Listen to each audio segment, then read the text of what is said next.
ఇది జర్మనీలో 1989 లో జరిగిన రియల్ హారర్ ఇన్సిడెంట్.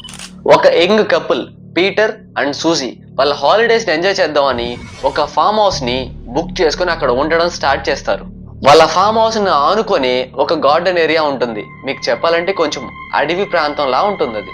అక్కడికి వెళ్ళిన తర్వాత కొన్ని రోజులు అంతా బానే ఉంది. బట్ ఒక రోజు రాత్రి మాత్రం సీన్ మొత్తం మారిపోయింది. ఒక రోజు రాత్రి పీటర్ కి సడన్ గా మెలకు వచ్చింది. పక్కన వాళ్ళ భార్య లేదు. ఎటు వెళ్ళిందా అని బయటకు వచ్చి అటు ఇటు చూశాడు. బట్ వాళ్ళ భార్య ఎక్కడ తనకి కనిపించలేదు. అలానే వెతుక్కుంటూ బయటకు వచ్చిన పీటర్ కి గార్డెన్ లో వాళ్ళ భార్య ఒక చెట్టుని ఇలా టైట్ గా హగ్ చేసుకుని ఉండడం కనిపించింది. అది చూసిన పీటర్ ఆశ్చర్యపోయాడు.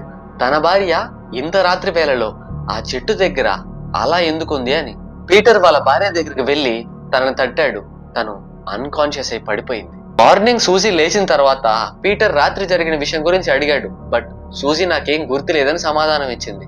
ఇలా ఒక్కరోజు కాదు, పగలంతా బాగుండే సూజీ రాత్రి అయ్యేసరికి వింతగా బిహేవ్ చేయడం పీటర్ గమనిస్తూ వచ్చాడు. ఇవన్నీ చూస్తూ ఏం జరుగుతుందో అర్థం కాని పీటర్ ఆ ఫామ్ హౌస్ కి వాచ్మెన్ గా పనిచేసే మనిషి ద్వారా ఒక ప్రీస్ట్ ని అక్కడికి తీసుకొచ్చాడు. ఆ ఫామ్ హౌస్ ని, ఆ గార్డెన్ ని, సూజీని చూసిన ఆ ప్రీస్ట్ చెప్పిన విషయాలు ఏంటంటే, ఎన్నో సంవత్సరాల క్రితం మరియా ఫర్డాంటిస్ అనే ఒక ముసలావిడ వాళ్ళ కొడుకు కోడలతో పాటు ఆ ఫామ్ హౌస్ లో ఉండేదంట. ఆ ఫామ్ హౌస్ అన్నా, ఆ ఫామ్ హౌస్ పక్కన గార్డెన్ లో ఉన్న ఆ పెద్ద చెట్టు అన్నా ఆ ముసలావిడికి ప్రాణం.